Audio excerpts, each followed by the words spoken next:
আরও আগানোর আগে বলে রাখি, আমি বলেছিলাম কখনো একজন বসের 500 জন কর্মচারী থাকে, সে কি তাদের সকলের নাম জানে? না। বিশেষ করে সেই কর্মচারীকে যে তাকে পুরো জীবনে মাত্র একটি ইমেইল করেছে। একটি ইমেইল কিভাবে সে তাকে মনে রাখবে? কর্মচারীটি যদি তাকে টেক্সট মেসেজ পাঠায়, সে জানবে না নাম্বারটি কোথা থেকে এসেছে। আল্লাহ বলেননি উজিবুদ্দা আওয়াতাদ্দা আইন, তিনি বলেছেন উজিবুদ্দা আওয়াতাদ্দা আই। এই শব্দটির মধ্যে থাকা আলিফলাম তাকে মারিফা বানিয়ে দেয়, অর্থাৎ যথাযথ এবং নির্দিষ্ট করে দেয়। অন্যভাবে বলা যায়, যে কেউ আল্লাহকে ডাকে, আল্লাহ বলেন না যে কোনো একজন শুধুই ডেকেছে, তিনি বলেন সেই জন আমাকে ডেকেছে, সেই নির্দিষ্ট মানুষটি।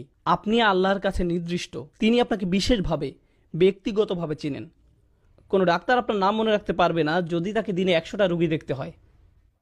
সে এভাবে বলে চেষ্টা করবে, মুহাম্মদ কেমন আছো, চলে এসো। সবাই মুহাম্মদ, অন্তত সম্ভাবনা তো আছে।